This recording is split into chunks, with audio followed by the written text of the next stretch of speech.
Breaking news with Tiger Woods. We got to talk about that. Plus, we got to talk about what the hell is a Top Shot. I'm going to do my best to explain it. And there's a mom, I would dare say she's a hoochie mom, and she's getting bullied because she's on OnlyFans. And an Instagram influencer did something stupid. Be still my heart. Are you serious? All that and more right now on Barry on Deck. Let go.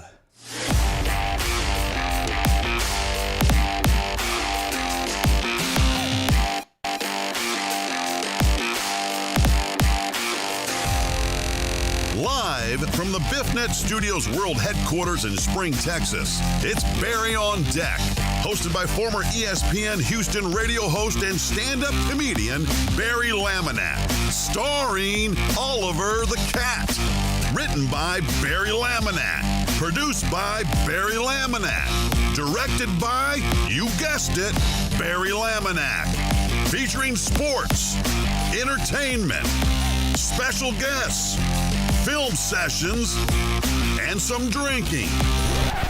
Okay, a lot of drinking. Viewer discretion is advised. And now, here's your host, Barry Laminack. What's up, you damn nerdy deckheads? Welcome to Barry on Deck. I am your host, Barry Laminack. Thank you guys for being here. Today is Tuesday, February 23rd, 2021. This is episode number 197, of the show.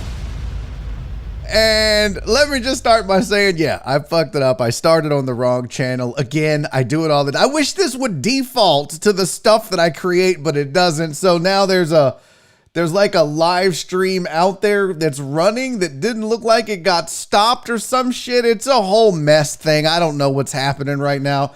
I'm going to try to fix it live while I'm talking, but it doesn't look like it's going well. It's showing up. What the fuck is happening, you guys? Anyways, thanks for being here. I'm going to try to fix this while we talk, while we rap a taste. We do need to talk about this Tiger Woods breaking news. As we went on the air, about 20 so minutes before going on the air, there's a live stream out there that's not going. All right, I'm going to end this. If this ends this show, well, my bad. We'll have to start again.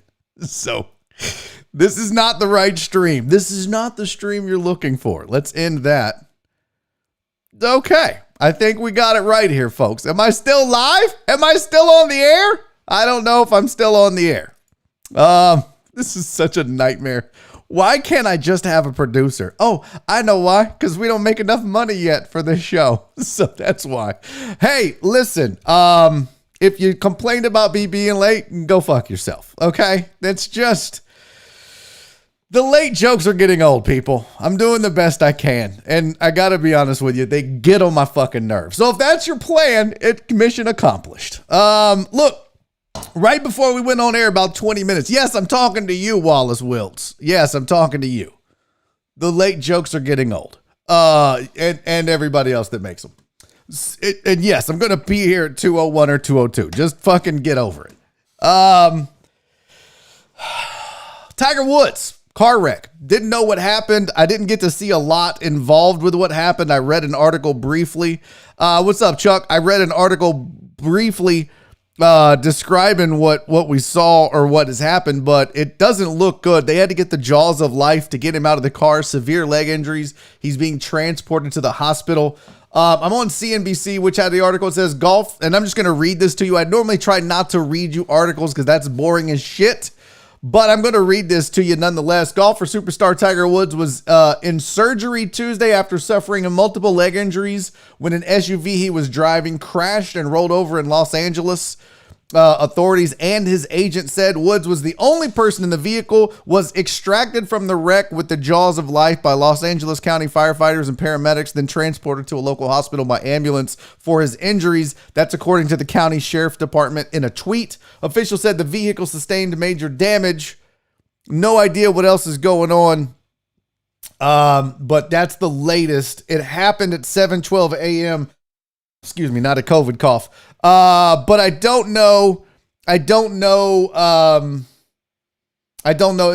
than what I just read you. I really don't have a lot of news. I didn't see it until about 20 minutes before I went on air. So unfortunately, not good news. Fortunately, there was nobody, no kids or his wife or anybody like that in the car with him. So, minimal injuries to people. But yeah, it sucks that he's going through this. So we'll see what happens. Is this going to be a career ender? Is this going to be a thing that messes him up? We'll find out. He's had back problems. So, I normally don't start off the show with breaking news like that, but I just saw that right before we went on the air, so I wanted to do that. But of course, I do start off by giving the chat shout outs. We call it the chat. And today, the greatest deckhead in the world makes his return. Well, he's not the greatest deckhead in the world. He is right now. Making his way back to the top, climbing the ranks. We haven't seen a house sighting at number 1 in literally a month or more, I feel like. But he's back, ladies and gentlemen. The Reverend Lord Chris Householder III is the greatest deckhead on the planet for 2 hours. And all you raggedy bitches need to step your game up. Now, of course, Jesus Perez with the cock block, not allowing him to reach the pinnacle of triple crownness. But he was first in. So Jesus with the cock block. Rev tried to get it in. Unfortunately, Rev, you did not make it.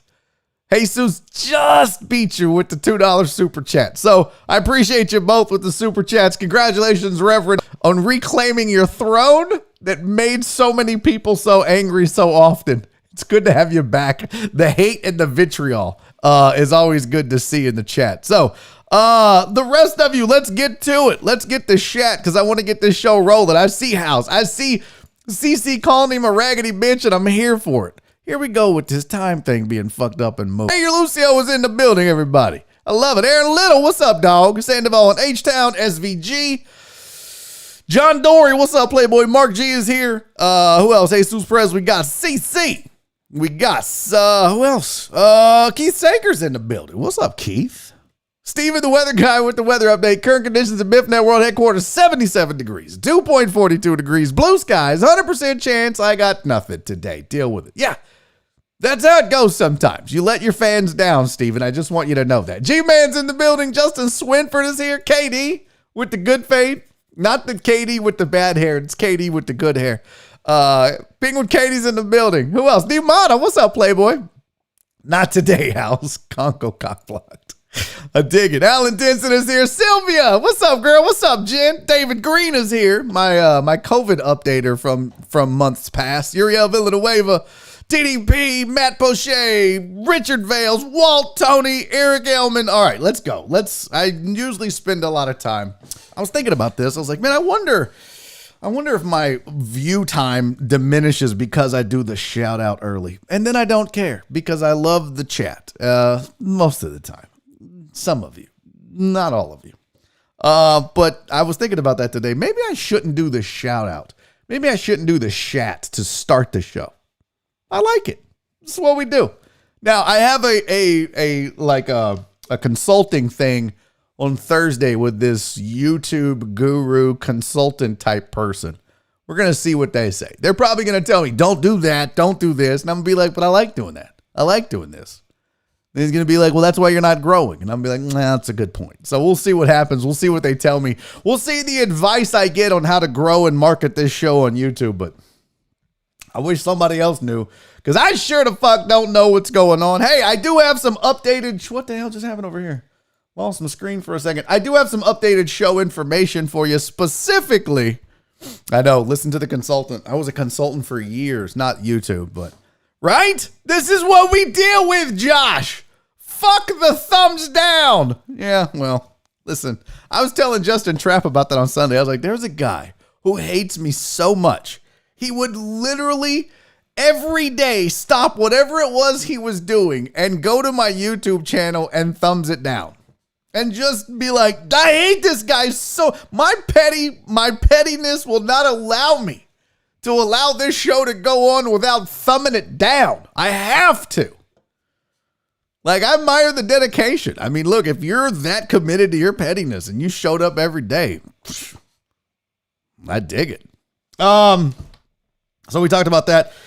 So I do have fantasy updates for you. As you guys know, we have a Barry on Deck fantasy basketball league that I'm not in because I don't play fantasy basketball, but there are some deck heads that are dedicated to it and they're here for it. And here's your standings. I don't have a fancy graphic because like I didn't have time to make it. I was already late. So I'm throwing these on here for you guys to look at. And it's not the most professional thing in the world to be doing your graphics live. But who are we kidding? Why start professional now, Barry? Right? Looking like Walt and Sylvia are still dominating this league. Like, still dominating. So, over in the East, BiffNet Dream Shakers, which is Sylvia's, 8-1. H-Town Sicko Mode, Brandon Martinez, 5-4, tied with Charles Garza at 5-4. White Magic, Mr. Basketball is 4-5. Robert Geiger, a.k.a. Black Sheep, is 4-5. Truck Driver Pookie is 2-7. Over in the West, Walt is murking everybody. Well, look, not everybody. Lil Uzi's 8-1. This is why he sent me the update. Uzi's like, I'm in it. So he's at 8-1. So he sent the update. Total Dallas is total failure at 3-6. Riley De La Sandri is 3-6. KD, Mr. Basketball of the West. Whoa, the smartest basketball mind we know is 2-7. Raggedy bitch. 1-8 is Chris Householder. Speaking of raggedy bitches, dog, you can't win 1 week, House? You won one. You can't win another week. You won one. You have literally the worst record in here. Unbelievable. Unbelievable. Here's the scores for the week if anyone gives a shit. Not that most of you do, but this is what it looked like. Look at Uzi with 1,172 points. Just laying his balls on everybody else's teams. Who did good this week? White Magic did good. TDP did good. Charles Garza won. Walt won. Who had the bye this week? Oh, it was White Magic. He played house. He had the bye this week. How the fuck do you only score 335 points? Total Dallas, you scored 300 and you could have got 335 points by having me on your fantasy basketball team. What kind of shit is that? That is awful. You suck so much, Total Dallas. You need to just stop playing fantasy basketball. You are the worst. Oh my God. Jesus. You and House should play, and whoever loses has to quit fantasy sports forever. Just awful. Luis Delay has a question. I had the most points by the losers. Oh, that's great. Tallest? Nope, not saying it. Luis Delay has a good question. What's the plan for episode number 200? Well, I'm glad you asked, Luis Delay. None. There is no plans for episode 200. Well, I said when we hit 100 and celebrated that the next milestone was probably going to be like 250 or 500. I don't want to celebrate every 100 episodes. Although, considering that I'm a fledgling YouTube fuckface, it's a pretty good accomplishment. But I think we need to 200 shots. You are out of your goddamn mind, Truck and Taco. Yes, we are doing brackets. When does it start? March 18? We do need to do brackets. I just need to figure out how to do that. I'm going to have Jen handle that. She's the best at that. I'm not going to 200 Reese's. Episode 200 is just going to be any other episode. It's a fancy Friday. Shout out Justin Swinford for that idea. We're going to drink a little, talk a little lawn talk because CC loves that. We're going to just have a regular show. I said that I wasn't going to celebrate until 250, but 250 is so close to the 1 year anniversary that it doesn't make sense to celebrate either 200 or 250. So let's just save it for May. May 11 is the 1 year anniversary of Barry on Deck. And that is when we will do some celebrating and some looking back and some, what is it? Glad handing and, fist ringing. No, that's not. I don't know what the fuck it's called. I'll show my titties. I don't know, but that's probably, I don't want to celebrate Friday. What have we accomplished? I mean, we made it this far, but we make it this far every time we do a new one. So let's just wait for the year. That's my, Jen and I talked about this and we talked about 200 versus 250. And I said, I just want to do a 1 year show. And I would love to be able to do a 1 year show get together, but that's just not going to happen with coronavirus and this pandemic. So It's just not going to work. But the plan all along was to have a appreciation party / 1 year anniversary episode. Just not going to be, I mean, we're going to have the episode, but it's just not going to be a thing. And goddamn it, before you even ask D-Mata, no, I'm not putting all the deckheads on the show for the 1 year anniversary. You are obsessed with that too, and it's not happening. But I love you. But you shit the bed last time, D-Mata. Your shit froze up. It was awful. We're not doing that. I will pay to see some nip. I mean, I've already showed mine before, Robert. They're not attractive. Louisa Leia said, some of us need this, Barry. This is our escape and we want to celebrate. Well, I want to celebrate, but I just don't think it's prudent. You know what I mean? It's like celebrating winning a wild card game. We're not there yet. 1 year of a show is a reason. 100 was like, holy shit, you started from nothing. Now you're at 100. Good job. Now let's see you go a year. That's just was my thinking. So we're doing up big for the 1 year. You know, like I'll show my titties and, you know, ladies will show. No. That's right. 200 is like, I mean, it's good. I'm proud of it. I'm excited about it. D-Mata said if everyone gets vaccinated, we could get together. Well, one, I don't know that I would believe all of you. And two, I mean, you could still be carriers. We could all still get together and then carry it to people that aren't vaccinated. So it's probably not a good idea. Total Dollar said it's like celebrating winning $1 on a lotto scratch off. I kind of agree with that. Louise said, hey, there's parents that celebrate their kids graduating for every grade. Oh, that is true. That is so true. That is so true. And so I don't want to be that show. I mean, 200 is a big deal to me and to us and to you, but let's not celebrate it. Let's celebrate it if we make it a year, which will be, what day is May 11? Let me pull up my calendar. Hold on. I'm going to mosey on over here to the calendar. I would pull it up, but you guys get creepy and look at all my shit. Let's see. May 11th is a Tuesday. It is the Barry on Deck anniversary on a Tuesday. So almost exactly to the day, because we started on a Monday, May 11th. So this year, May 11th is on a Tuesday. So 1 year and 1 day later. Technically, I don't know. May 11th.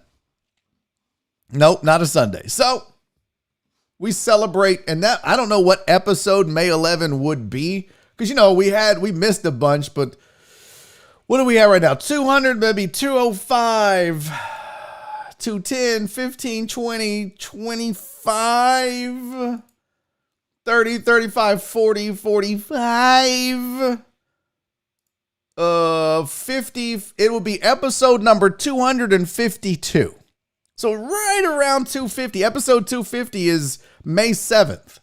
And then 2 days later, we celebrate the 1 year anniversary on episode number 252. So you see, that's what I'm saying. Like 200 is cool, but we'll get to 252 and we'll celebrate 250. We'll celebrate 252, 1 year. It'll all be wrapped up together. So there you go. That's how it works. And this is how middle fingers work. So feel free to go fuck yourself, Uzi. I know that's how calendars work, but it doesn't always fall on the same day at the same 1 year and go shut the... If that were how calendars work, then every day would fall on the same day of the week no matter what. So May 11th would always be a Monday, you moron.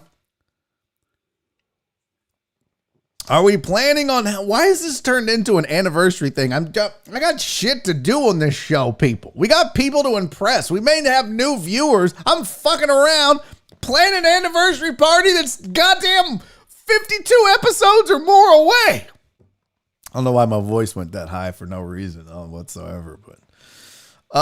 Francisco said my birthday is episode 249. Well, whoop-de fucking do. I'm just kidding. Happy birthday. We'll address it when we get there. Settle down. Will there be punch and pie? I mean, I want to punch some of you in the pie. That is for sure. Josh said, are we really planning on making it all the way to May without missing another episode in this shit show we call the last 12 months? This is a good point. Wouldn't it be dope if we missed 2 episodes and 250 was the 1-year anniversary? Huh? Maybe I'll just take 2 days off.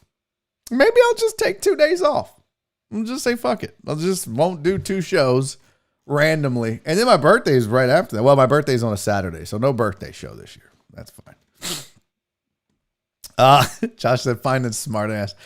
Jess said, fuck that. I ain't waiting until May to celebrate. Well, goddamn it, we can still drink and stuff. Well, you have to take PTO if you do, Barry. I don't know. I got to talk to my HR. Jen, do I have any days off? Do I have any accrued vacation? Oh, man. I have no accrued. Be like, you don't get super chats and ad revenue if you're taking days off. It's like, goddamn, you're worse than a boss, lady. Get out of here. So, hey, we'll do what we do. True, the aliens might scoop Barry up for the 250th episode. That would be freaky as shit. Let's get to some sports, you guys. This is enough fucking around. Let's get to the sports. We mentioned Tiger Woods already, so let's start with your sports headlines. Here are your sports headlines. The Mavericks are testing the trade market for Kristaps Porzingis. Apparently, they are falling out of love with KP. And could quite possibly be looking at trading him. Look, I hate to tell you this, and a big man that can shoot the 3 is a big deal in the NBA, but I feel like teams aren't in love with his talent, and it's got to be the right fit. So I do think it's interesting that they're testing the market. I still think that he has skill sets, but it depends. I mean, the Mavs aren't great this year. They're not looking good. They're middle of the pack. I don't even think they're in the playoff hunt right now. Last time I looked at the standings.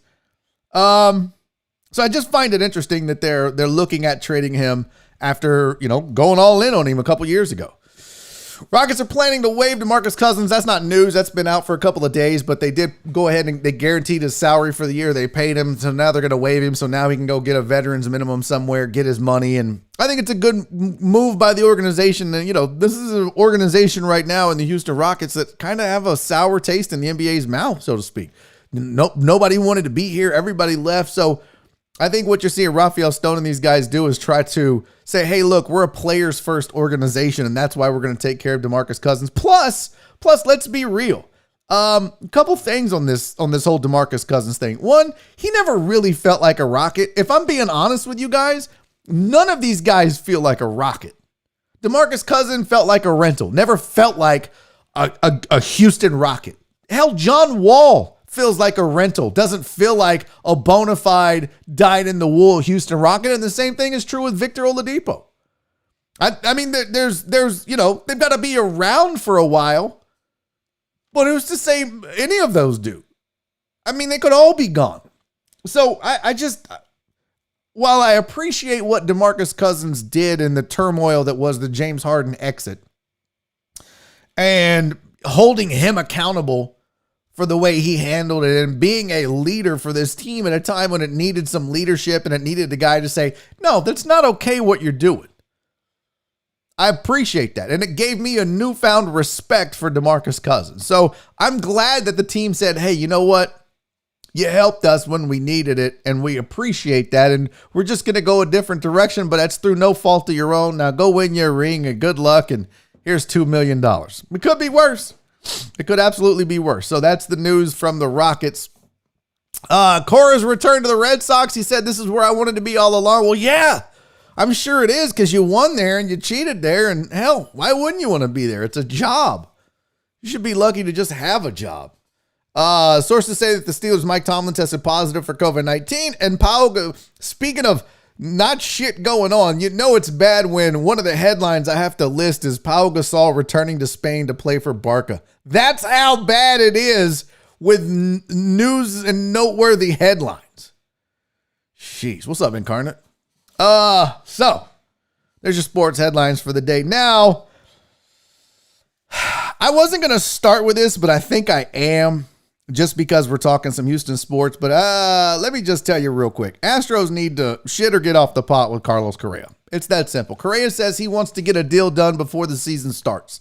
The Astros need to look at this and say, is Carlos Correa a guy we want to commit to long term? You got the Padres committing 14 years to Fernando Tatis Jr., who I don't know if he's worth the money. He looks like he would be. Astros have a lot of guys on this team that they're going to have money come due and decisions to be made, and long-term success will depend on the decisions that they make now and in the next couple of years. And that includes, do you go all in on Carlos Correa, or do you move Alex Bregman back to shortstop and find you a third baseman? Is Yuli gone? What are you going to do with Yordan? Is Kyle Tucker your answer? I mean, like, Altuve, you're not touching. That's the franchise. That's the cornerstone. But Carlos Correa earned a lot of respect from a lot of people last year. I saw an article, or not an article, but a spot on Channel 13 last night where Alex Bregman talked about adding 20 pounds of muscle in the offseason because he felt it. What? Making up words over here. He felt weak, both physically and mentally. And that caught my ear because I get the whole feeling weak physically thing. It was a weird time and all that, and so he bulked up. But the fact that Alex Bregman said he felt mentally weak told me everything I needed to know and suspected about what happened to this team last year. The old cheating thing really got to a lot of people. It bothered Bregman. It bothered Altuve. It wore on this team, and you could tell. But there was one guy that didn't look like he was mentally broken last year, and that was Carlos Correa. I mean, listen, I don't want to be disgusting, but he just basically pulled his dick out and laid it on the table and was like, I ain't scared of y'all. Let's go. This is what I am. This is who I am. Let's do this. And the rest of the guys shriveled. That's what they did. So now you have to ask yourself, you saw what happened mentally with Bregman and Altuve. Are you rocking with Correa long term? I think he proved it. I think he's your leader. He's your leader of the future. He's the torch bearer going forward after Altuve calls it quits. I think you got to commit long term to Correa. It's really difficult to find a guy with his skill set at that position. And he talked about, I'll play third. You don't need him to play third. I mean, later on in his career, maybe. But right now you have one of the best guys at an extremely important position. He's proven his leadership. Watch what happens when these young pitchers get out there. Altuve doesn't go and curse them out and yell at them. That's all Carlos Correa. He's the one that gets out there and slaps them on the chest and says, let's go. He's the one that gets out there and holds these young guys accountable and tells them to get their shit together or encourages them and leads them. And Altuve's the quiet, fun, happy-go-lucky guy, and that's great. And Bregman is the cocky, swagger guy. Correa's the leader. It was Springer. He's gone. Correa is the leader. And everybody leads differently. And I think you need to keep him. So I think that James Click and the Astros need to get their shit together and sign this dude to a long-term deal. Now, if you want to talk about maybe Bregman's not your guy, that's fine. There's no reason you can't have Alex Bregman and Carlos Correa on this team long-term. There's no reason. I know they signed a deal with Bregman already. But we're talking about he's going to get another big deal. But I would rock with Carlos Correa. I would do that. And I know injuries are a concern too. But you can't live like that. You can't play like that. So, all right. So that was my 2 cents on the whole Carlos Correa thing. I did want to bring this up because I put this on the sheet. So let me give you some background on this first. Hold on, I'm just moving my slides up in order because I'll get confused if I don't do this. So I had lunch with a buddy of mine. What the hell is it? I had lunch with a buddy of mine, Justin Trapp, on Sunday, and he's a collector. He's a sports card collector. He said that whole business, and if you follow Gary Vee, you know Gary Vee's been talking about the sports card realm. Sports card collectibles is on the rise. Like it's making a huge comeback. I collected from 85 to 95, and he actually said that was like the junk era of cards, which is probably about right considering my luck. But he said that they're back in a big way, and people are really buying up these packs, and they're doing split packs, and you can buy into a pack and all this crazy stuff that's going on. And then he says you should look into Top Shot. He said it's basically a video it's videos of NBA highlights that people treat like basketball cards. And I was like, that doesn't make any sense. He's like, no, they use blockchain And I was like, the only thing I know blockchain is like Bitcoin. And I don't really even understand that. And he was like, no, it's called Top Shot. It's basically a video. And its rarity is because of the blockchain. And they may only have like one of 50 or one of 10 of those videos with a digital serial number in the blockchain. And he tried to explain it. And I was like, this sounds like the dumbest thing I've ever heard of. He's like, just look into it. And I was like, all right, I will. And then I got busy, said Sunday. But then I saw an article today. That said an NBA Top Shot highlight of a LeBron James dunk. This dunk sold for $200,000. I'm sorry, what?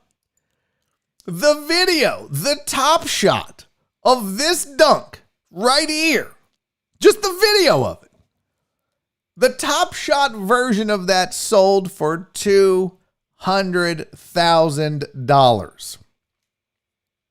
And when I saw that article, I was like, that doesn't make any sense. Because, I mean, it's just a video. I can watch the damn dunk on YouTube, right? I know what you're thinking. This is what I'm thinking. So what I did is I read the other article that Bleacher Report had about what the hell is a Top Shot. And not Bleacher Report, For the Win. And they tried to explain what a Top Shot is. So now I'm going to do my best to relay that info and discuss with you what a Top Shot is, why it's considered rare, and what it's all about. So here we go. I'm probably going to fuck this up. And if some of you start talking shit because I'm wrong, just know I don't give a fuck, okay? I'm doing my best. I barely understand the whole blockchain shit, so we're going to do our best to try to explain this. So I'm pulling this from For the Win, and if you remind me later when we do the comments challenge, I'll put the link to this article in the comments if you want to read it. But basically, what is a Top Shot? Well, KD said it in there. It's like a digital trading card, but it's a video and not a picture. So think of it that way. If you're just trying to wrap your head around what's a Top Shot, let me just pause for a second. Think of it like this. It is a digital video version of a basketball card. That's what a Top Shot is. And I know what you're saying, but I can just look. And Mark Cuban said it in an explanation, which I'll show you. But he basically said, yeah, well, let's say that this picture that I showed you, right? Wouldn't that make a dope ass basketball card? So what they do is they take this picture and they would print it and they would put it on some cardboard and they would make a limited run of it, and that would create its scarcity. They would be like, all right, we made 1,000 of these basketball cards. And then everyone would go, wow, that's so limited. But all they're doing is doing that with the digital video version of that dunk. So instead of having a piece of cardboard, you own the digital rights to that video, not exclusively, but to that version, that serial number for that video. Because let's think about it. What makes a basketball card or a baseball card valuable? It's a picture that somebody took from a game. They printed it on some cardboard and it has value. How? Because it's rare. So what they're basically saying is because this shit is associated through the blockchain and has a serial number and you can't duplicate that's part of its rarity. So I hope that kind of helps, because like when you think about baseball, basketball, and football cards, like the fuck? Why are they valuable? Because they're rare. Well, who gives a shit? It's just a picture on cardboard. That's just how it works. So let's try to explain what this shit is. Okay, so basically, what is an NBA Top Shot? Using blockchain technology, fans can buy and sell NBA video highlights that are licensed by the league. And in the article, it's like, wait, blockchain? And it says, yes, here's what blockchain is. I know, Fidel, hang on, we're getting there. So just Fidel and everyone else that's super confused,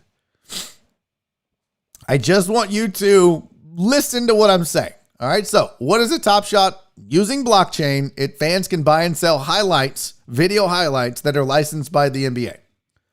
So then it says, cool, well, what's a blockchain?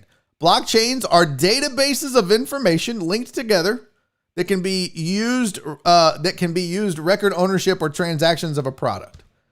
So it can't be changed, and it's stored in a way so that not one person controls the information. So when someone buys something and it's transparent, it's transparent to all the users. So basically what it's saying is that it's digitally rare. And this is my big issue with Bitcoin. Like, okay, well, this is a man-made thing, right? I know. That's what I'm thinking. Like, some dude just goes, all right, here's a digital number that no one else can own. Whoa, it's rare. And I'm like, that don't make any fucking sense. But stop and think about it, Fidel. Neither does putting a picture on a piece of cardboard and selling it. And then people go, oh, that's rare. It's still confusing to me. So, yeah, Amos said the silly thing is we give value to is amazing. Yeah. So let's go back to more explanation of what a Top Shot is. So what does cryptocurrency have to do with NBA highlights? Well, it's the technology being used for those who get these highlights and put them into a very secured encrypted wallet. So in other words, you get it and you own it and you can sell it, or you can buy one and add it to your wallet. Think of that as like you know how you used to keep basketball cards in plastic sleeves inside a binder and that was your collection? Well, think of that, your digital wallet is that, but digital wallets are actually more than that. You can put your cryptocurrency in there, your NFT, but you can also do these Top Shot videos. So, can I just watch these highlights on YouTube? Was another question. Can I just watch these highlights on YouTube and Twitter? Yes. But the way this works is that you own an officially licensed highlight like you would own a trading card. And some of those highlights might be limited to just a few printings, which drives the price up. So again, there's the scarcity, is that it's officially digitally licensed. Like, who the fuck cares? Like, Topps goes, all right, we print some baseball cards. There they go. Look at there. There they go. They're out there selling. No. So Topps makes a baseball card and all of a sudden we go, oh, well, there's only 10 of them. I want one. I'll pay you $100. And then somebody goes, well, I'll pay $200 for one of them. And now the value of those cards starts to go up. Especially if there's only 10 LeBron James dunking on this dude cards. It is so difficult for me to wrap my head around this, but this is how they have this scarcity in these videos. So the next question becomes, where's the value in this shit? Well, let Mark Cuban explain that. So I'm going to read you, first of all, I'm going to read you what the value is that, according to Mark Cuban, and then I'll read you what they say. What is this? I don't understand.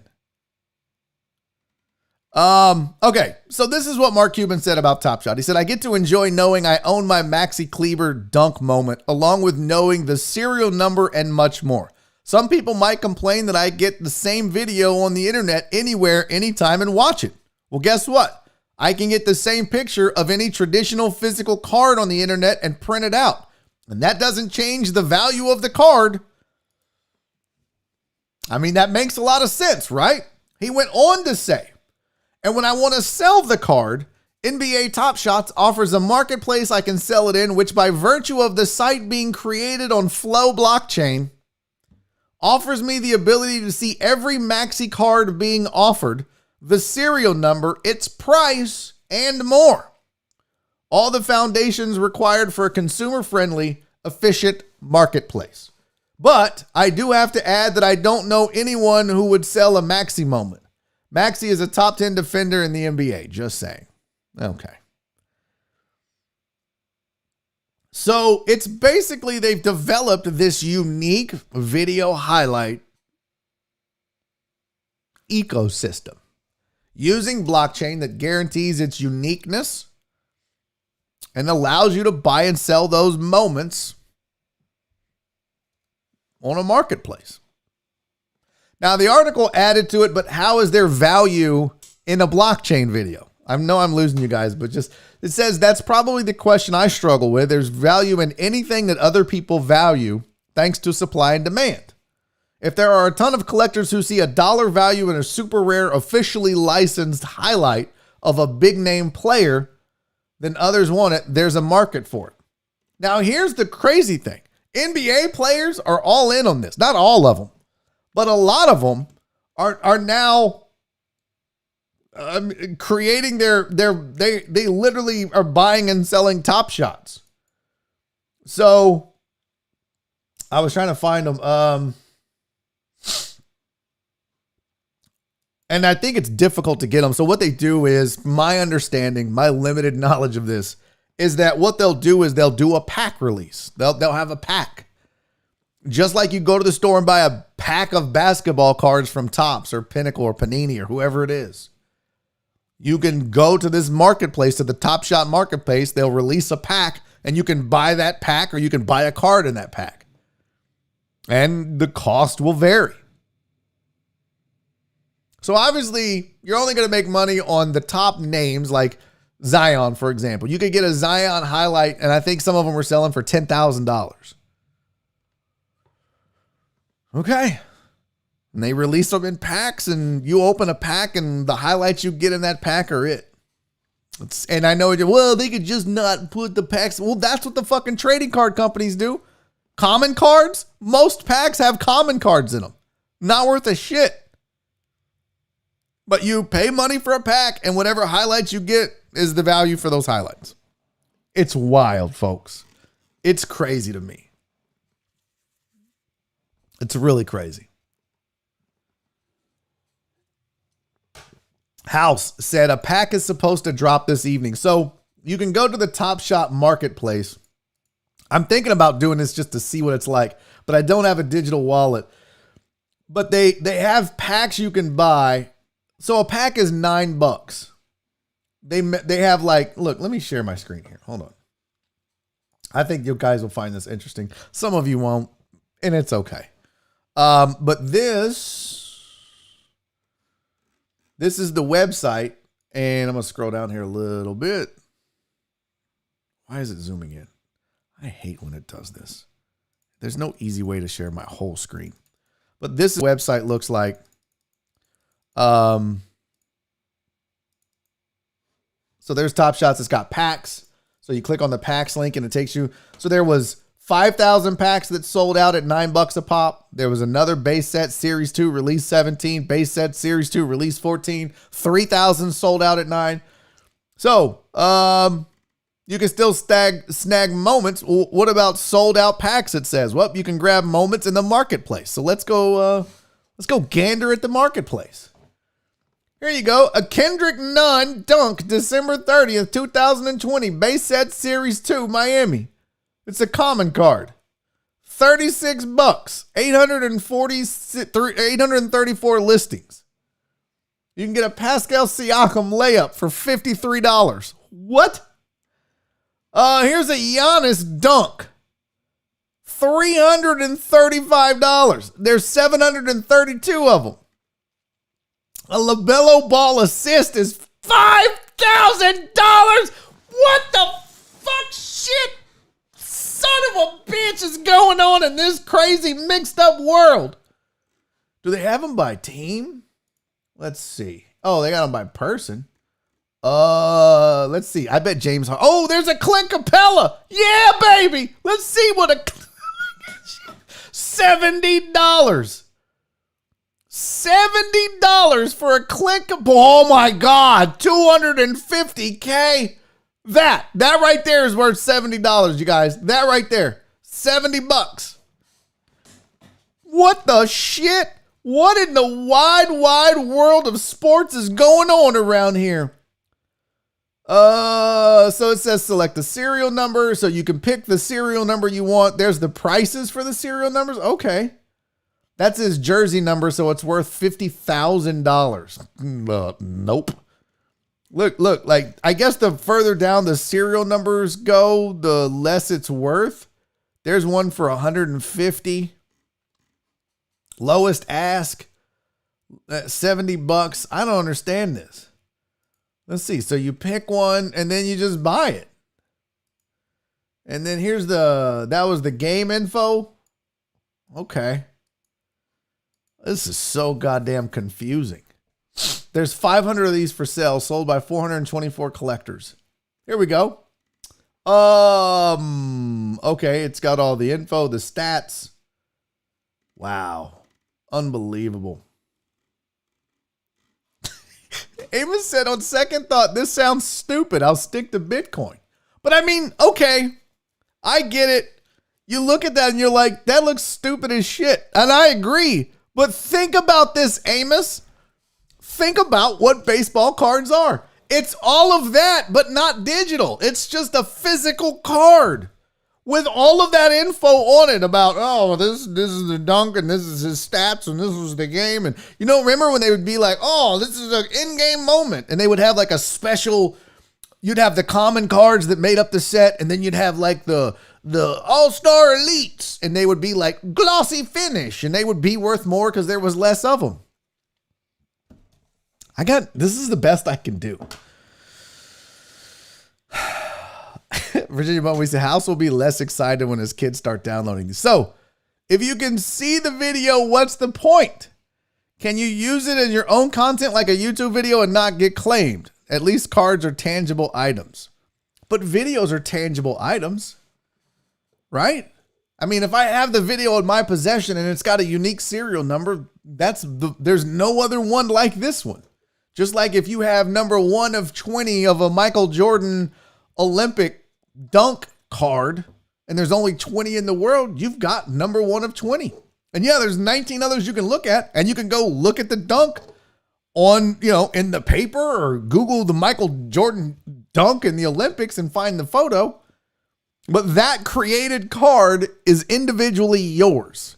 So this created highlight is individually yours.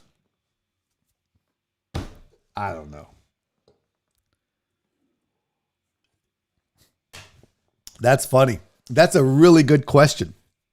Because that's a really good question, Incarnate, because what goes into value of a baseball, basketball, football card is also its grade. Was it PSA 10 is the best you can get, dead center, everything's perfect, no smudges, no blurriness, none of that crazy shit. So maybe there's there's a frame that's out of focus in your video. What? Yeah, sorry, that's the one that's worth $70, but the one that's worth $250,000, every frame is 100% focused and yada, yada, yada.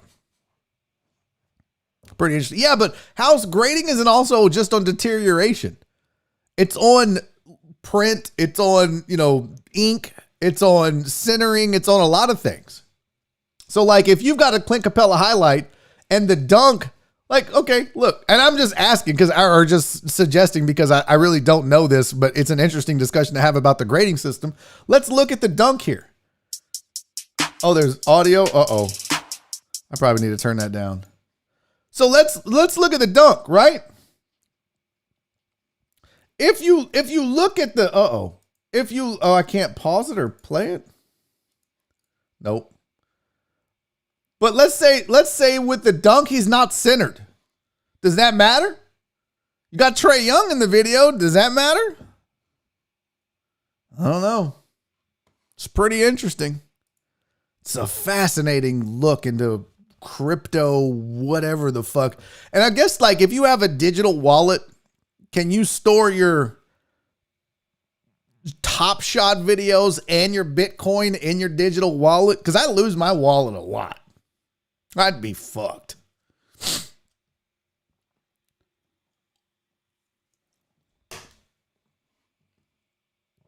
Pretty interesting. Pretty fascinating. So that's the other thing. Rev said, are there duplicates? Well, no, because I guess each video is individually serialized. It has its own serial number in the blockchain. So it's its own individual. There's no other one like, now there might be that video, there's 750 of them, but each one has its own serial number. So it's like getting a limited edition. What do they used to call them? Remember the Donruss rookie rated back in the day? Or no, it might be like, you know how they would have like special inserts where it would be like, the Bash Brothers insert, and it would have different photos of Mark McGwire or Jose Canseco, right? And they might be limited to 5,000. So each one of those, there's 5,000 of them, but each one is unique, right? So if you got the number 1 of 5,000, that could be worth a little bit more than the number 23 of 5,000, just because it was the first in the serial number chain. But there's only 5,000 of them. They're all identical except for that one of. So in this video, there might be 500 videos of Clint Capella dunking, but they each have their one of 500 or one of 1,000 or one of whatever it is, and you own that one. It's a mind-blowing concept, pretty fucking interesting. And if people are paying $250,000 for a LeBron James dunk, it's a lot of money. It's a lot of risk, but people are out here buying Bitcoin, digital fantasy currency. VV said, thumbs down guy likes this so much. He's fucking unthumbs downed it. I'm here for it. Pretty interesting, man. Yeah, well, your digital wallet is in the cloud, if I'm not mistaken. So even though you would lose your, I don't know, how does the fucking digital wallet work? Let's look it up, fam. Digital wallet. What is a digital wallet? A digital wallet, I don't know why I'm talking like a loud redneck, is a software-based system that securely stores users' payment information, passwords for numerous payment methods and websites. By using a digital wallet, users can complete purchases. They can also create strong passwords. Digital wallets can be used in conjunction with mobile payment systems. Examples of use of a digital wallet is Apple Pay, Google Wallet, Samsung Pay. Oh, I use all that shit already. Huh. I don't know. That's interesting. I mean, I use Google Pay and Samsung Pay. Fuck Apple Pay as a staff record label and as a crew. Yeah. So let me delete this other video. All right. That was Top Shots. I hope that helped you at least understand. Of course, you two raggedy bitches, thumbs down. I don't know who you were, but I just want you to know, not funny. But here's the attention you were looking for by doing it. All right, let's get to a break. Let me get rid of this 7-second boo-boo that I made a mistake on. It is break time, Fidel. Well, you that bored with the conversation, Fidel? You want a break? So I grabbed some random videos for this break. I don't know. Enjoy them. We're going to take 5 minutes. I still have stuff I want to talk about from the sports world. But then we need to talk about this mom who's on OnlyFans and she's getting bullied by other moms at school because she's out there showing her chi-chis on OnlyFans. And we're going to talk about that. We're going to talk about an Instagram influencer who did something stupid. We're going to talk about all that and more. So right after the break, stick around. 5 minutes. Go poop, go pee, take a whatever it is. You smoke a cigarette, smoke a joint, do a shot. I don't give a shit. Whatever you do during the 5 minute break, but don't be back, bitch. All right. 5 minute break right now. Barry on deck. I'll see you in a sec.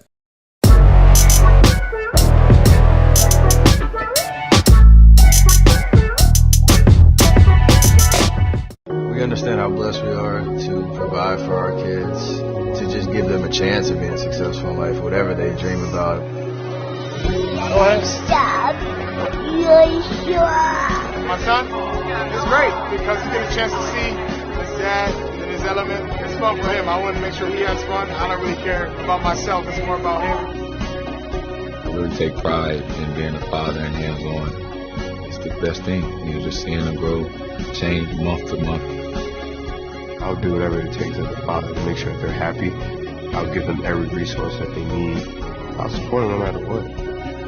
Just seeing my kids grow every day and take everything they can from me, it's a pretty cool thing. And I wouldn't trade it for the world. Proud to be a father for sure. Done. Enemy UAV overhead.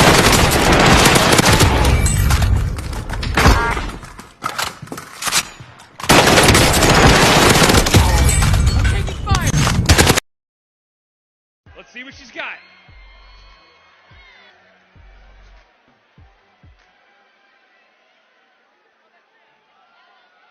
Tell you what, that's looking good. That's looking really good. Miss Marianne! Oh!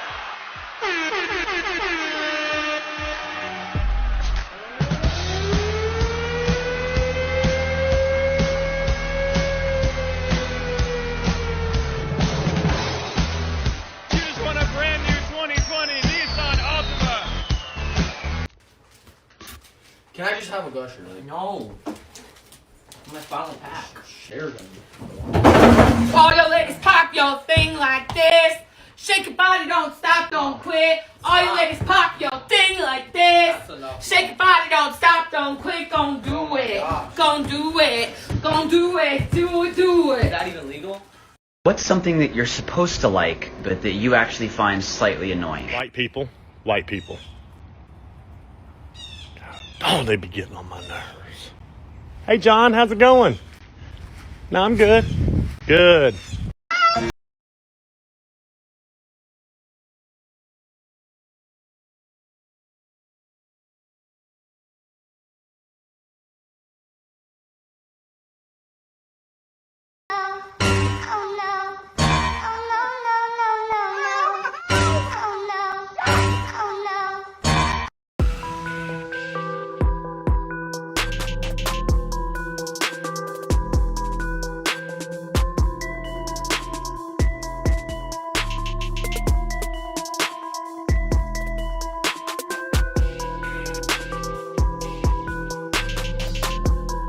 Hey, welcome back to hour number 2 of Barry on Deck. I'm your host, Barry Laminack. Thank you guys for sticking around through the break. Those of you that did, a lot of you did not. And to that I say, go fuck yourselves. That was a good break video, man. That was funny. I enjoyed putting that together. Some of those were really cool. I really love the NBA dads with the kids thing. That was freaking awesome. And I don't even have kids. I don't even like kids. Kids are gross.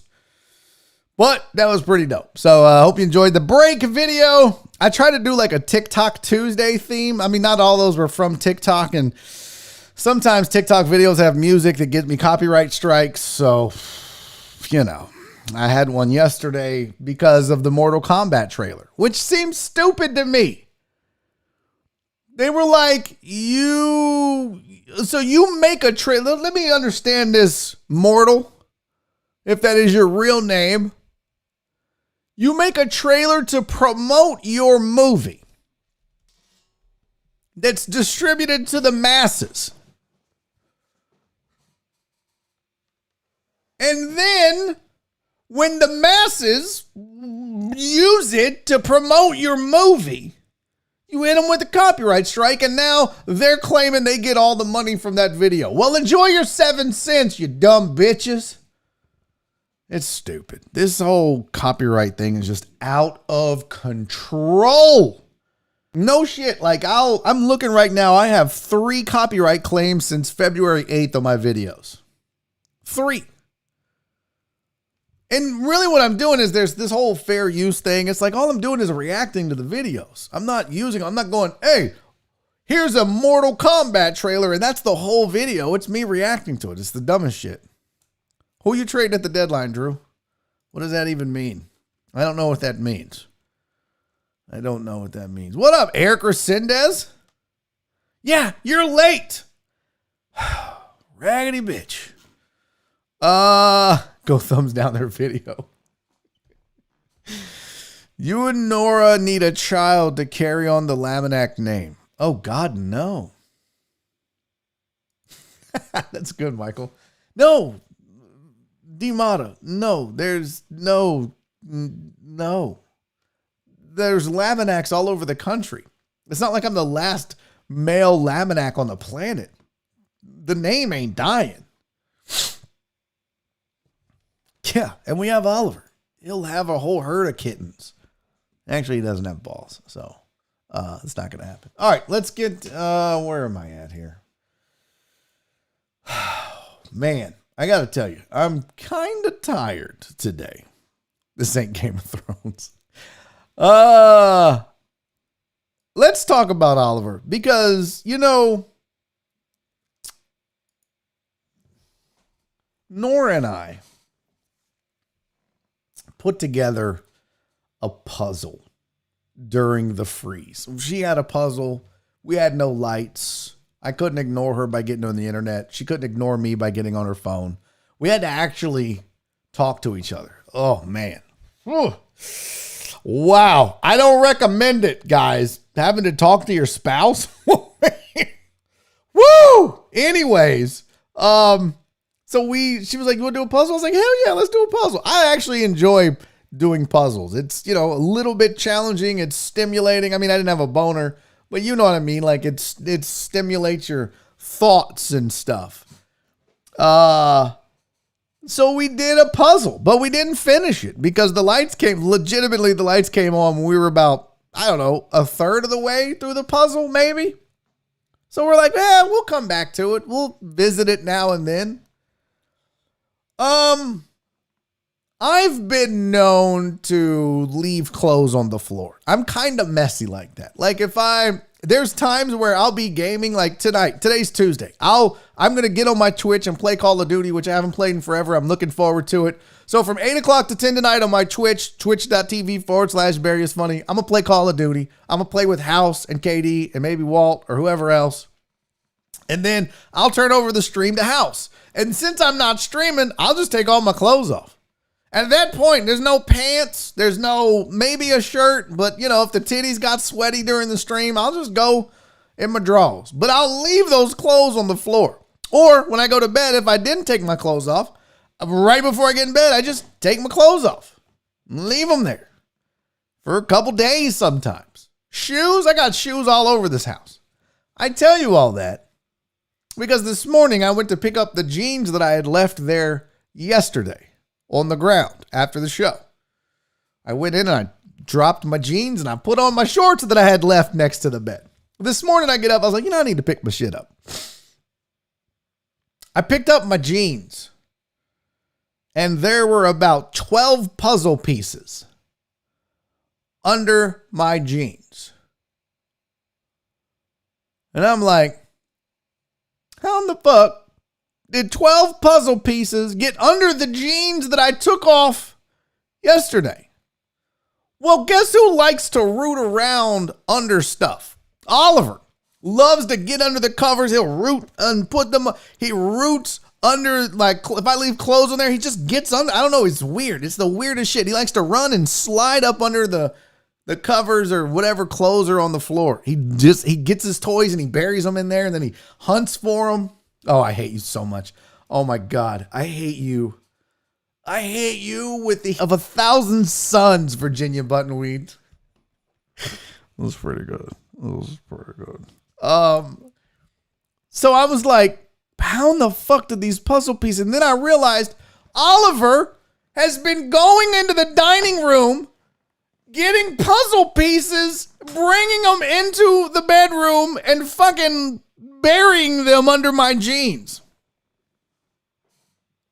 12 times, at least.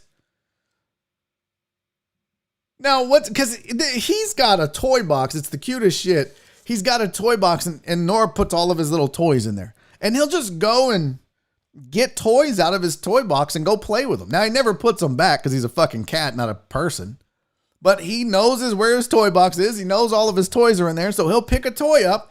And sometimes he'll just run around the house with the toy in his mouth. And then he'll go play somewhere and he'll pick it up and he'll take it somewhere else and play. So he's used to picking shit up and playing with it. So apparently he decided that the puzzle was his. This raggedy bitch. There are puzzle pieces all over the goddamn house. Do you hear me? The puzzle is a mess. I wish I could show you. Where's my phone at? I'm not going to like email it to myself, but I'll show you what this sumbitch. And what really infuriates me, this was in the dining room. Never mind the dirty floors. This was in the dining room as I walked in there. So look at all those puzzle pieces that he knocked on the floor. This son of a bitch. But oh look, here's a picture of what he does. This is the jeans that were on the floor last night. This is what my cat does. Hold on. This is what my cat does. This is what Oliver does. Look at this fool. He likes to bury himself and stuff. So under those jeans was a bunch of puzzle pieces. And this was the puzzle that he destroyed. That bitch was almost done. This raggedy bitch.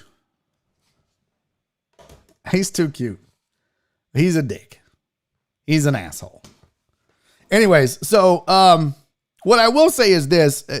I would never use Oliver and exploit him for the purposes of the show. Like, I wouldn't say Oliver's the star of the show. I wouldn't put him on merchandise.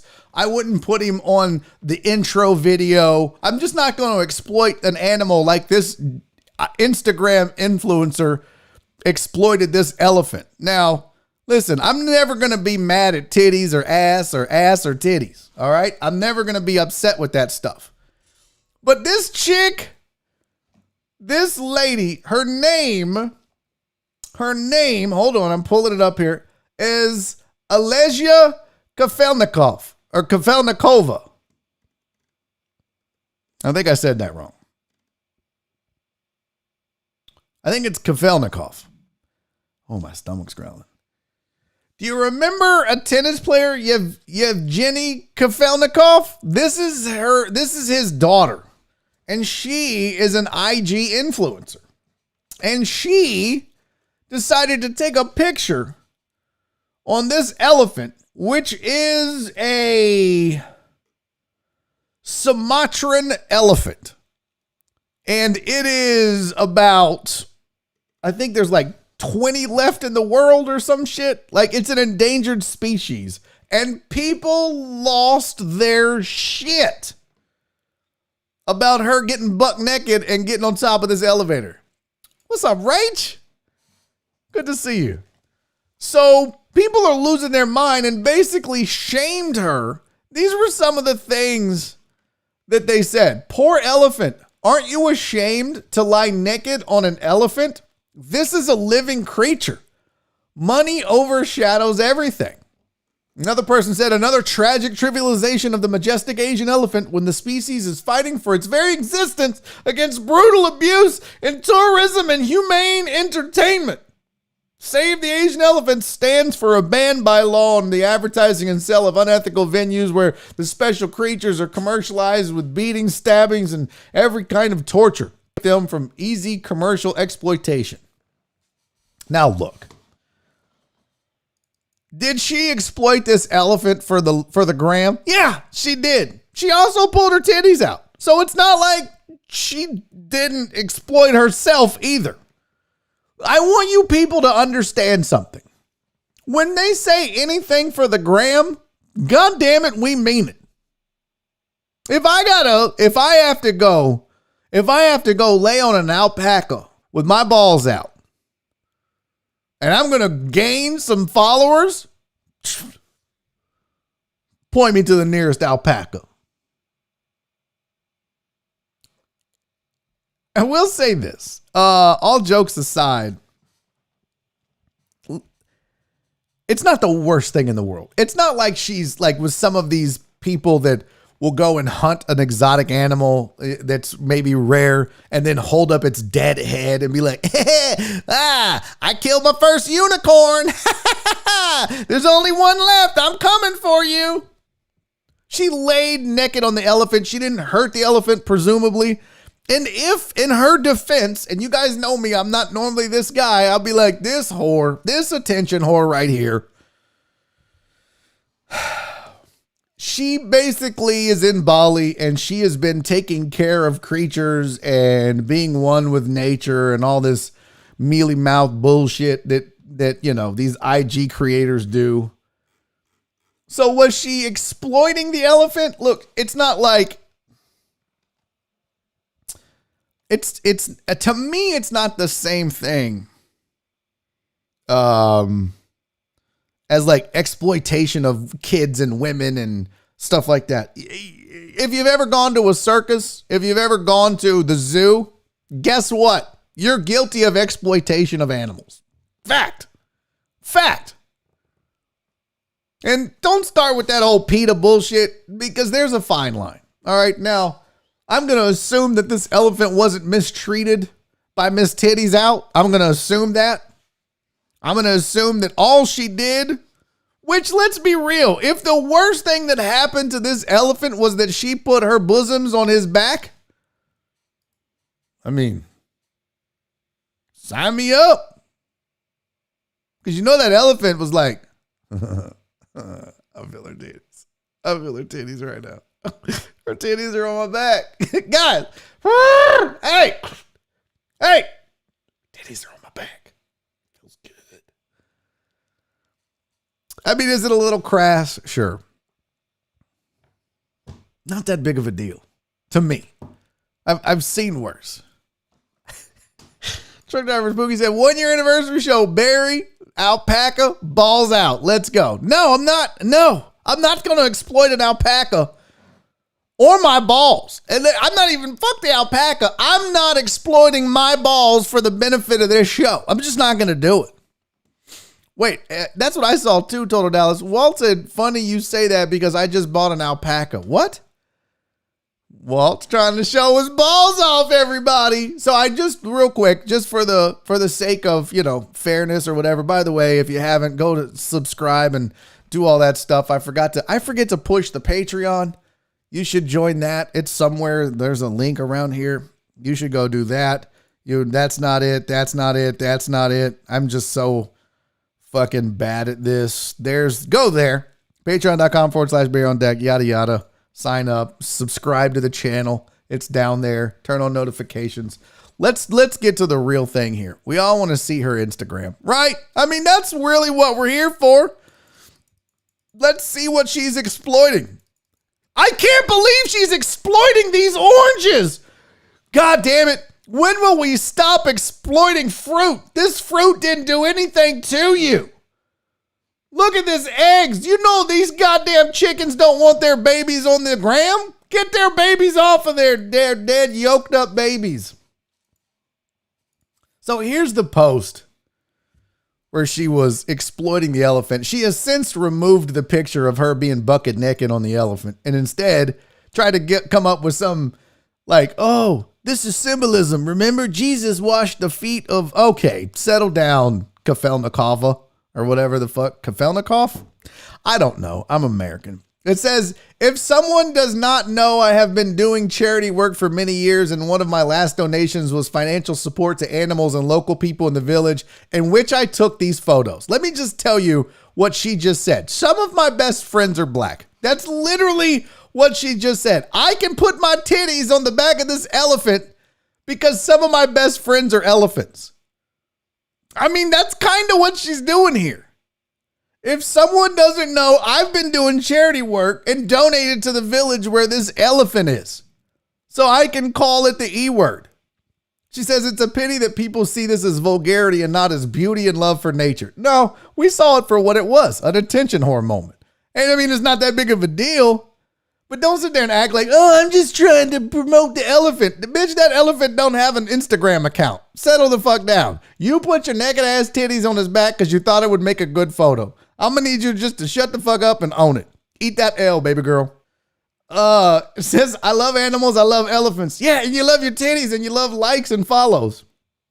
I love Bali so much. I hope each of you will awaken an aesthetic love for my post and the beauty. It was a private photo shoot. No, it wasn't. You put it on the gram, ho. I didn't have a purpose to hurt the feelings of local people at all. Well, no, I believe that. We love Balinese culture and respect Indonesian rules. Please, sorry if you see something else in this. My intention with these pictures, we know what it was. Likes, follows, hearts, comments. Wow, you sure got nice titties. Or there's some weirdos that'll be like, nice feet. Fucking idiots. My intention with these pictures was to show you that I love and respect animals and especially elephants. That's why I put my titties on them. All right, it doesn't say that. But I mean, like, you respect an elephant enough to climb your naked ass up on it and put your sweaty titties on it? It's hot in Bali, right? I mean, let's be real. There's some titty sweat that she laid on the back of that elephant. I would wish that all those who are so negative will awaken an aesthetic. Oh, I already did that. And you see the wonderful beauty in it. Shut up. I don't know what all this is where. Now, I'm not going to go all Rush Limbaugh and be all Jika Orang Tidak Tahu. I'm not doing that. I'm not about to read that shit because I don't. Nope, you're not getting me to go Rush Limbaugh. So there it is. That was her justification for it. I didn't do it for the likes. I did it because I love the elephant. No, you didn't. Drew said a guy on YouTube pulled a Kyrie and a LeBron highlighted in one pack. What? We're talking about titties and elephants. You're still stuck on Top Shot? Oh, man. You guys got to keep up. All right. Now, speaking of the gram, speaking of exploitation. Sorry, my nose itches. Speaking of, well, there's a mom out there who is upset because she's saying she's being bullied by the moms at her kid's school. And I meant to talk about this yesterday, but we didn't get to it. Rev wants to time out people. No, I mean, you don't have to time out because I just want them to catch up. Like we talked about that last hour. We're 20 minutes into hour number 2 and they're still talking about packs of fucking Top Shot videos. So this mom of 3, her name is the real Miss Poindexter. Her name is Tiffany Poindexter. But she said she's been getting bullied at school by other moms who found out she's on OnlyFans. Now, the story behind this is that she and her husband weren't exactly hot and heavy in the bedroom. They wanted to do something to spice it up a little bit. So they decided that they would take a photo. They were like, you know what? Let's take a photo in your red lingerie and post it on Reddit. Oh my God. And then other dudes are going to see that. And then I'm going to be like Boner Town. And you're going to be like, I'm the mayor. And then. So they did it. They took a picture, put it on the internet, Reddit. And then dudes all over were like, yo, she's fine AF. And they were like, really? So then they did it some more. And more people liked it. And then she was like, well, money time, bitches. And she created an OnlyFans. And in the first month of her OnlyFans, mama here made $14,000. Holy shit. That's a lot of money. She made $14,000 the first month of her OnlyFans, posting partial nudes. Well, they didn't tell anybody. They were just like, no one knew. No family, no friends, nobody knew. And it's the internet. People are going to find out. Believe it or not. Even if you don't tell anybody. So, somebody at the school found out that Mrs. Poindexter was posting her titties on OnlyFans and sent them to the principal. Not like they didn't like, oh, your titties got to go to the principal's office. They sent the pictures to the principal. And we're like, her kid should be kicked out of school. Yeah.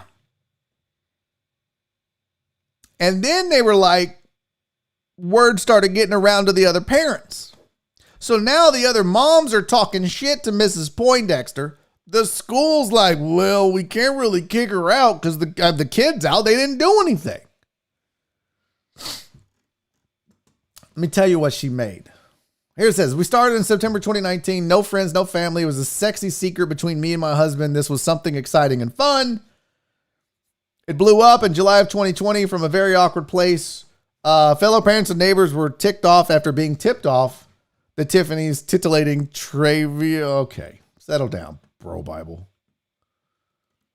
It said some women from my area actually printed out the pictures I posted on OnlyFans and mailed them to the principal of my children's school.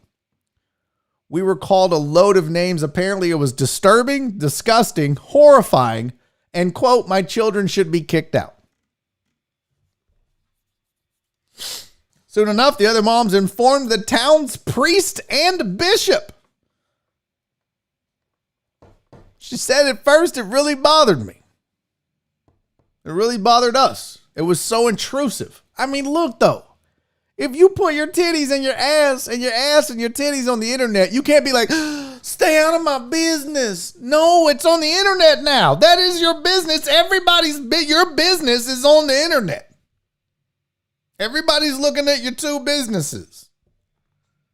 You can't do that.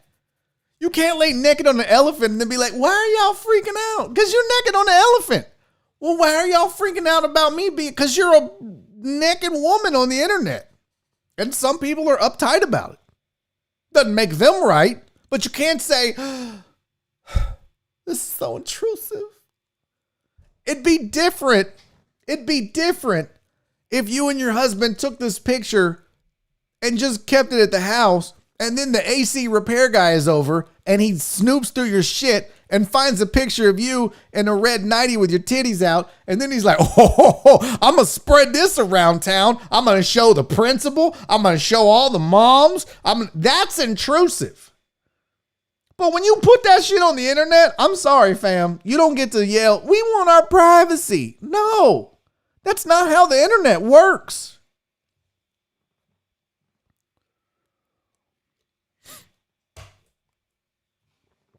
So,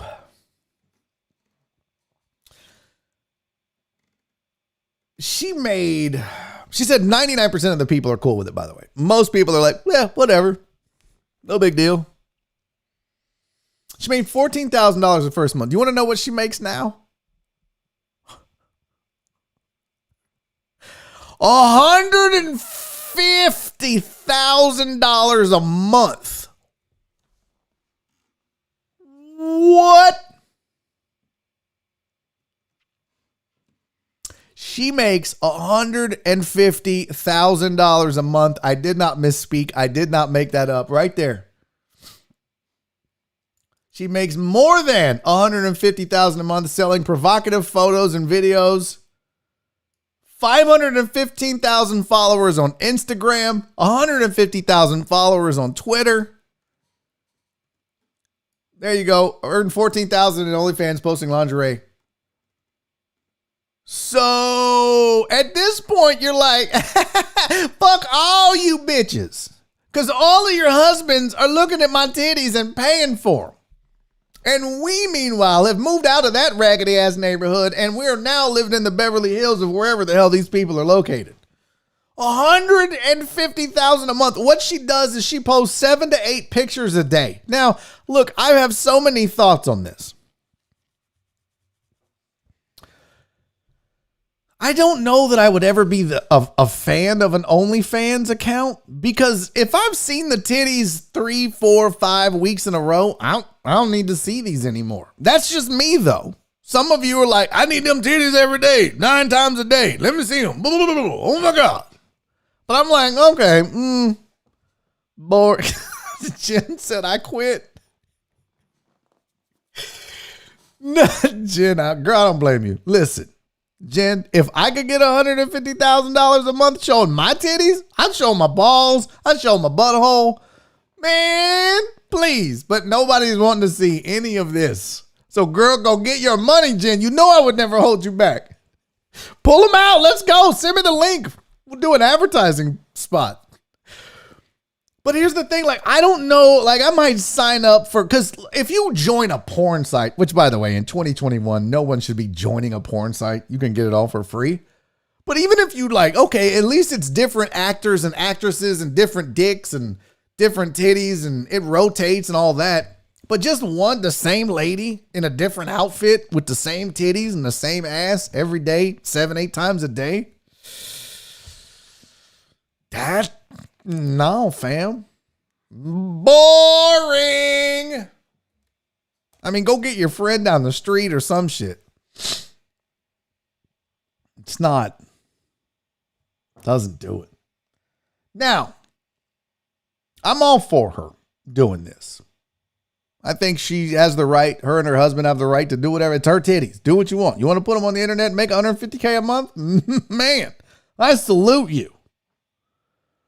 But I did think about the fact that she's got kids. And those kids are probably on Instagram. Nope.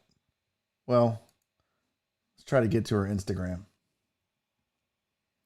Now, could you imagine if you're her son or her daughter and your friends at school are like, hey, bro, I was on Instagram today. Oh, really? What'd you see? Anything cool? Yeah, I saw your mom's butt. You're like, bro, that's my mom. Yeah, well, I saw your mom all stretched out. I saw her looking all freaky deaky. Bro, don't look at my mom like that. Like, yo, your mama put this on the internet, bro. Don't get mad at me.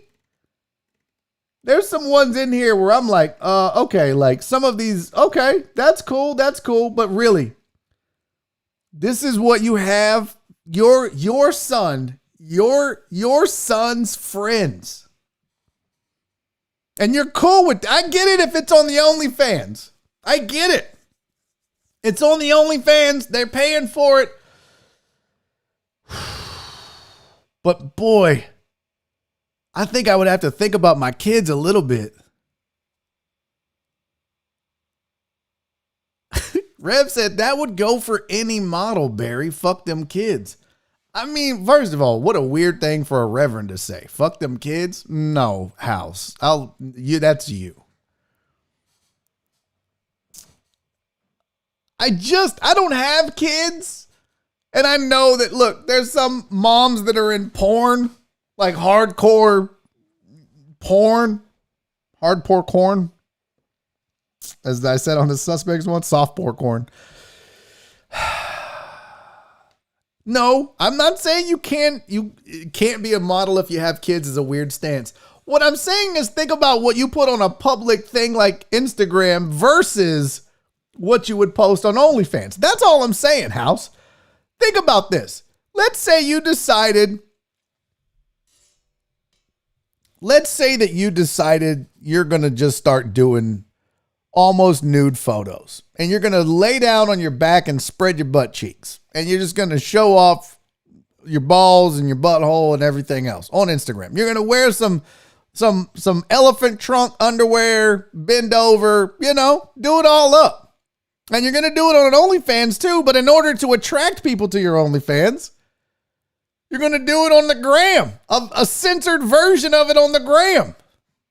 You would really want your boys seeing that? Tell the truth. Probably not. Especially knowing that their friends are going to fuck with them about this at school. That's all I'm saying. Is that I would feel bad for her kids when their friends fuck with them. Because I'm going to tell you right now, Housey, if I'm a 10-year-old, trying to think of who was my friend when I was 10 years old. If I'm 10 years old on Instagram and I come across, poor choice of words, I happen to see Jeff Leach's mama's asshole in a mirror. Oh, Jeff. Oh my God, bro. I'm gonna talk so much shit. I'm be like, hey, can I spend a night at your house every night? I'm gonna fuck with you. And if my mom was doing that, I know I'm going to get fucked with. And I would be like, Mama, please stop putting this shit on Instagram. Like, there's some. And I saw some people saying she ain't hot. Man, that's all relative. There ain't nothing wrong with this lady. You have a perceived notion of what people are supposed to look like that take pictures like that. And there's that, which isn't reality. And then there's the reality of this chick and her age and everything else. She's doing her thing. And I ain't mad at her. But I am thinking, boy, that would suck. That's just me, though. Just me. I was trying to find any other weird photos. No, there's one of her feet. So there's that. She just did one that says, for my legs and feet people. So she's just like, fuck it, I'm going for it. Which, listen, $150K a month. I'd be like, yeah, guess what, you little brat? You're like, oh, Mom, stop showing your butthole on the gram. Fucking Frank and them keep fucking with me about it. I was like, well, tell you what, when you're driving a Maserati as a fucking 16-year-old because mama makes $150K a month showing her butthole, maybe then you'll appreciate it. And I would be like, yeah, my mama's butthole bought this Maserati while you're driving to work in a Subaru Sidekick. Go fuck yourself. But damn. Brandon Hannon said, it reminds me of when Barstool got photos of that porn star at West Virginia orientation with her daughter. Ooh.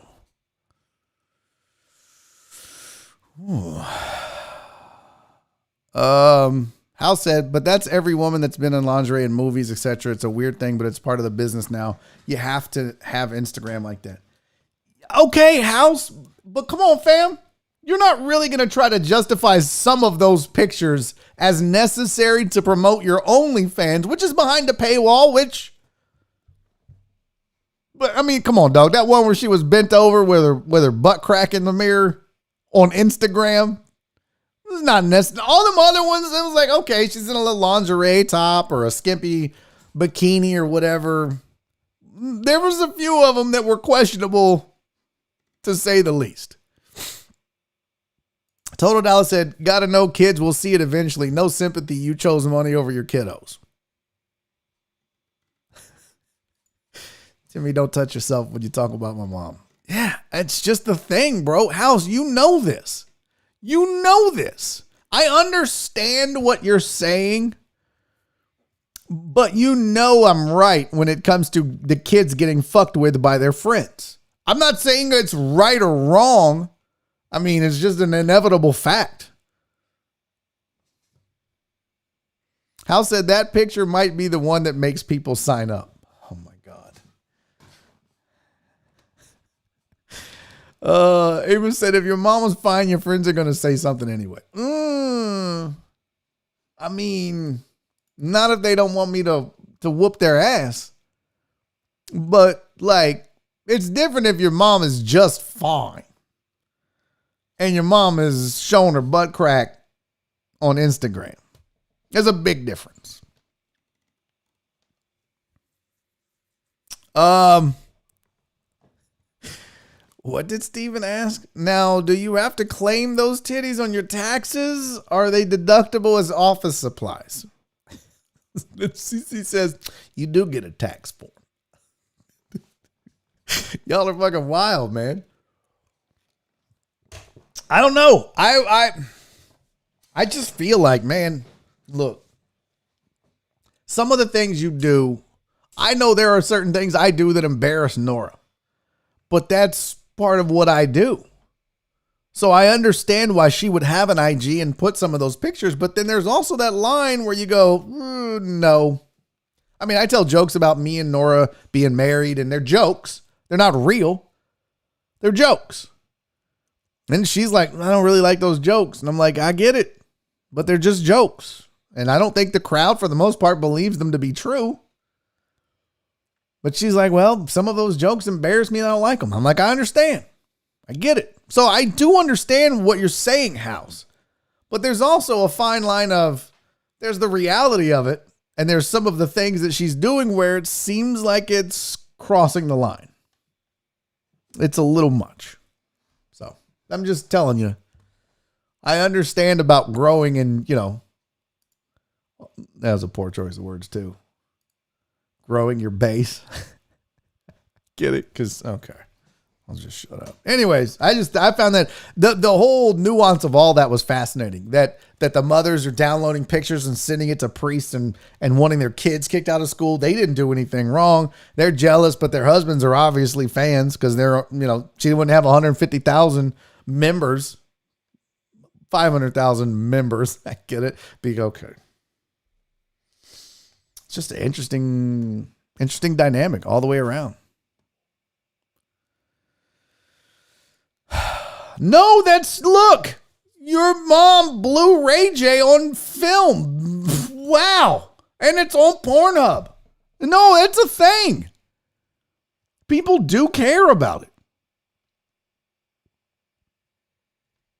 I just don't think, I think when you think about somebody as a celebrity like that, like you assume that Kim Kardashian released that because that's the big rumor house is that, well, Kim Kardashian used that as a marketing tool.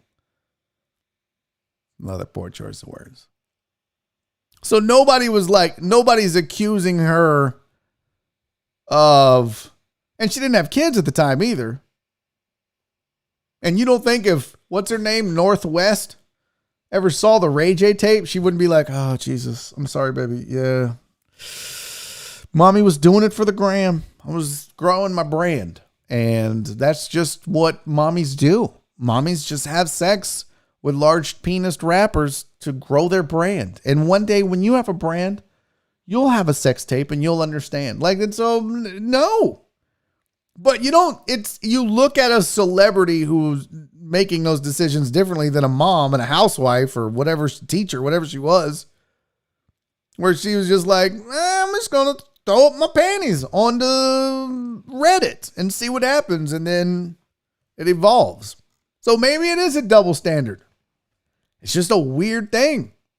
It's a weird, like I said, I understand. Porn stars have kids. You got to deal with that.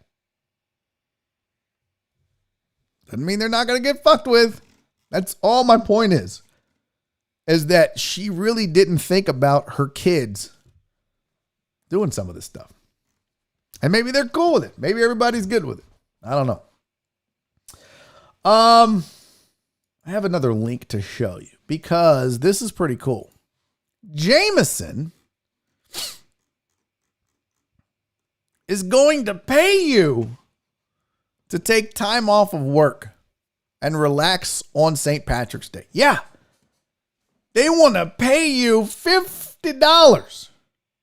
It says the idea of St. Patrick's Day time off is that people can cash in one of their unused PTO days on St. Patrick's Day and have some fun celebrating. Jameson came up with lots of cool ways to enjoy the holidays, releasing cocktail recipes, a Spotify playlist, custom out-of-office email replies, and various home entertainment kits. Those who are willing to take the St. Patrick's Day times off pledge and commit to requesting Monday, March 17th off from work can also enter a sweepstake for a chance to win cash. Now, see, I got to send this to Jen so I can get my PTO approved. But it says the company will select 1,000 participants and give each one of them $50 to make up for St. Patrick's Day expenses. In addition, Jameson will donate $50 on behalf of each winner to the Restaurant Workers Community Foundation. So it says if you're interested, if you're in a place where you can afford a day off, this is a good day as any to take it. So it says sign up here. Remind me. Jen said no PTO, asshole. Remind me. I'll put the link in the description. Which that also reminds me.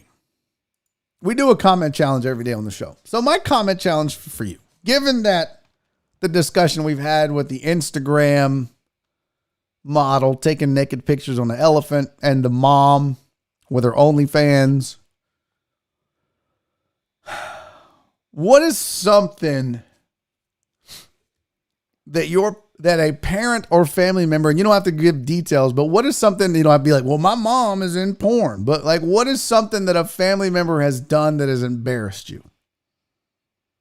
What is something that a family member has done that has embarrassed you, either, just amongst family or friends or on the internet?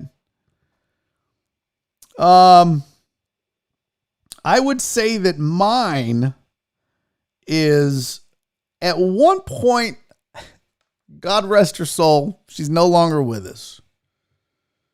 My aunt was not an expat. She believed that the government was out to get us all.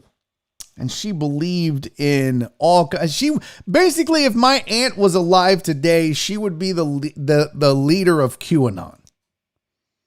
She believed that kind of shit. Like she believed in, these conspiracy theories and weird wackadoo things, right? Which A lot of you may be like, well, you know what? I think that the CIA killed JFK. Well, I think it was, did we really land on the moon? Which you're a fucking idiot if you don't believe that. But the difference was, it wasn't that my aunt just believed it. She had a radio show in the city of Houston on KSEV radio where she talked about it all the time. Now, fortunately, she has a different last name than me. But it was weird. It was that weird, like, what kind of weird tinfoil hat is she into?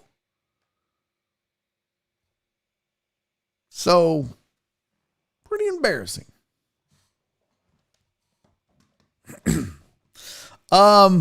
My brother made C's in school. Of course, Tony wouldn't take it serious.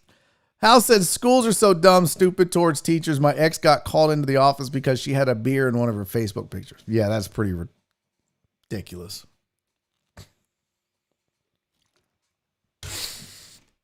So what's something, you don't have to say it here, leave it in the comments. Yeah. What's something that a family member has done that's embarrassed you? My best friend refused to update his phone. He thought they would make it worse for you. Really? Speaking of that, I'm so disappointed. I was really hoping my phone would come today before the show was over. But it didn't.